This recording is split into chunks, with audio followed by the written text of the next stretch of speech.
Comedy podcasts are oversaturated. Good episodes are far and in between. What a bold claim, I know. But one show has replaced them for me. Kill Tony. I can only explain how good this show is using Anne Frank. When I first read her book, I felt nothing.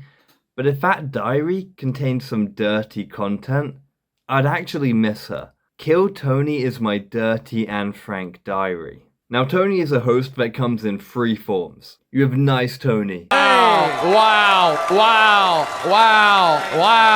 Okay, Tony. It's never going to happen for you. No matter what you do in a million years, you're so far off. You have such little natural talent that even if you worked harder than everybody, it's really nothing could possibly happen. And Deviant Prince mode. Red Band, shut the fuck up. No one knows what the fuck you're talking about, you retarded retard. So you want to know about the comedian who Tony roasted to death? Something even Tony alluded to. A lesson in life. You dealt with it very, very well. You're still alive. I had to go super easy to make sure I did not induce a suicide.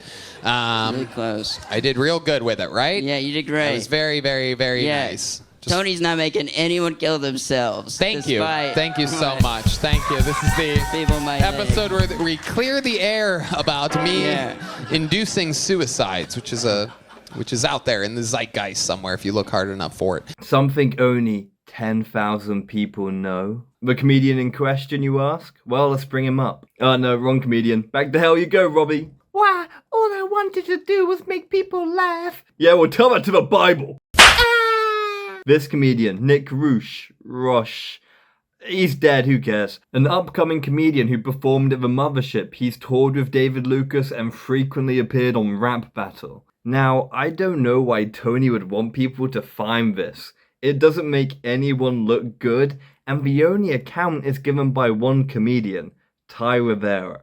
But sit back and enjoy the story. So Ty Rivera was doing shows at the Comedy Mothership, but despite doing well, he kept getting bad spots and fewer spots, all whilst the booker's ex-girlfriend got lots of spots, along with anyone who Tony also wanted to give spots to. And Ty felt as if the club wasn't about comedy, as Joe Rogan would often say, but rather it's been corrupted by people playing favorites. What also annoyed Ty Rivera was the false claims being made online. The way that he's paying comics? It's bananas, bro. Bananas. Like, took money from Spotify and is literally distributing it to comics in an insane way. Claims that didn't really match with the reality of what comics were actually being paid.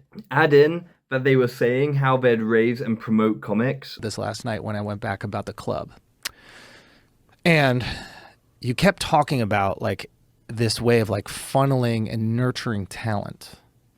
You're like, yeah, these are the comics that are going to come up, and we're going to invest in these, like, local Texas comics, and then they're going to go do these shows around the world or around the country. And we're going to send, this is the Mothership. The Mothership presents, and it's in all these, comedy clubs around. Now you just have a bunch of people uprooting their lives to live in a car, praying to get a spot on the Comedy Mothership, who Ty would occasionally meet. And also, when Ty talked to the staff, they would often complain about the lack of opportunities. And this led to Ty Rivera making 2 videos detailing everything I said. He had comments backing him up from those that had been there, and other comedians also complaining about Adam's simp behavior. And later on in the story, you have this other comic who kind of backs him up. But if you watch Adam's ex, well, the Booker's ex, Kim Condon, who was getting lots of spots, her special was so bad that I'm actually using it as proof that Ty was right. For example, here is what a bad special looks like. No replayed moments. And here's a good special. Lots of replayed moments. So Kim, getting hurt by the truth, messaged Ty Rivera, who made a video on it.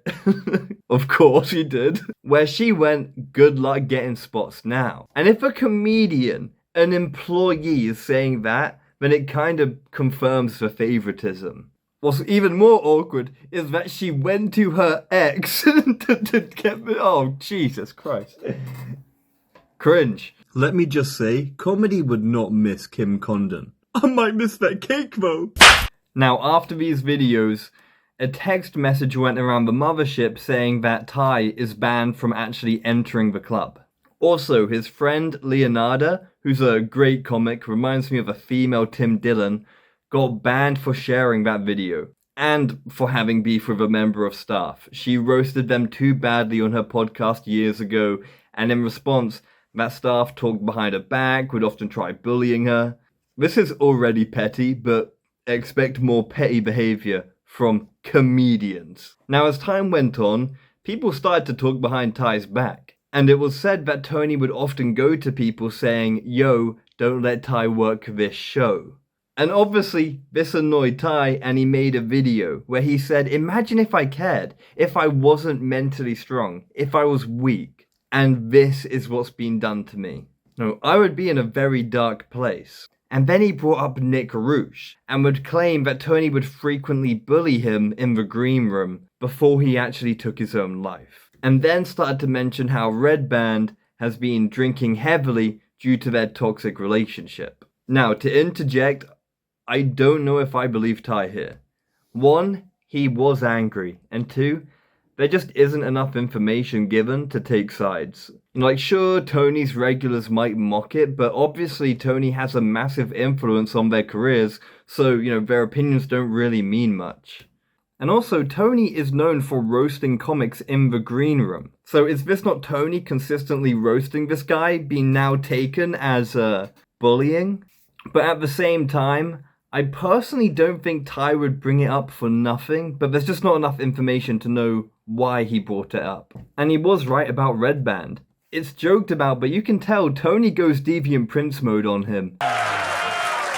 We've been doing this 10 and a half years. You can't tell from the band to the intro transition, but 10 and a half years of practice he has at hitting that fucking go button. Amazing. This is Kill Tony, believe it or not, the #1 live podcast in the world. Initially, though, I know where I first saw Gauges and thought they were cool. Where? Gay the magazine. band Incubus. Can you give your answer again? And we'll edit out Red Band's horrendous non-landing with one human joke. What are you looking for, Red Band? Yeah, I know. He's so retarded. It's unbelievable. It's an incredible episode for Red Band. He will literally do anything to crush any momentum or setup of anything that anyone else is Literally doing tonight. did not do anything. I know, but what could you possibly be looking up while he's doing a setup that was about like to be the funniest thing I said all night. What were you about dumbass. to do? Just what were you Nothing. thinking? I was not. I was just looking for Flying something. through a soundboard?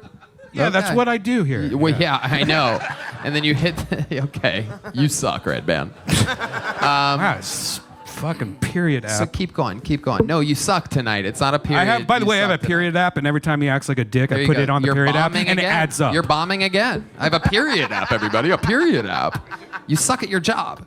And when you do PC. suck, It's called PC. Look at it. Dude, See? nobody you're gives still a shit. bombing. What are Red you Band. even All you do talking is about? bomb. And it's I'm a. confused. What are you even talking Are you going about? to? Are you like going to edit in laughter after these things you do tonight? Why don't you just stop? Take the beating that you deserve. Like, if he does that in front of an audience, what is he like without a camera? And there have been plenty of times where Red Band is the butt of the joke, quite consistently.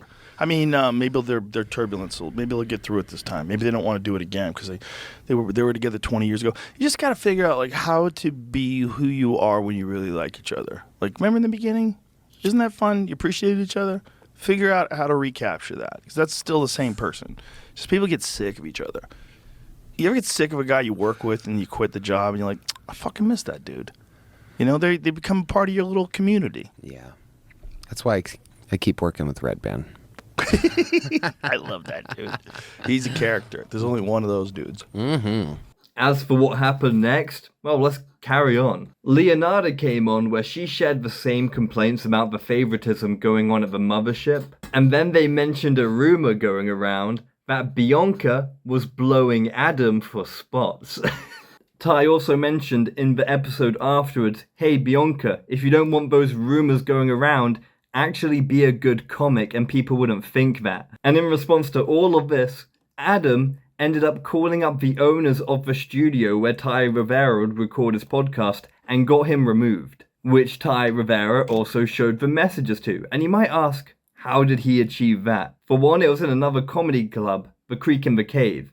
And imagine if Adam stopped booking good comics who performed at their club. Also, he did contact one of the owners, and the one he messaged does comedy at the mothership. So obviously he wants that relationship with Adam Saget to be good. So to have Joe Rogan's comedy club's influence be weaponized into kicking someone out of their studio because they said things that you don't agree with, even though a small portion of people saw it, that is actually disgusting. That's actually repulsive. And awkwardly, by coincidence, Leonardo's show also got cancelled. And as much as I do want to try and give Adam Saget a little bit of defense in this video, I am not defending that. You should be fired on the spot for that. And believe it or not, that's the drama. Welcome to the internal petty drama of comedians. And what are your thoughts? As I'm trying to leave mine out, and I'm curious to see how other people perceive the situation.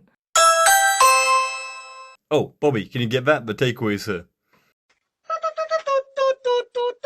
Hello? You order Chinese food? Oh, we got our food here. It's cold outside. Oh, you fat fuck. You got egg roll, you got dumplings, spare ribs, you got everything. Everything. Very dishonorable.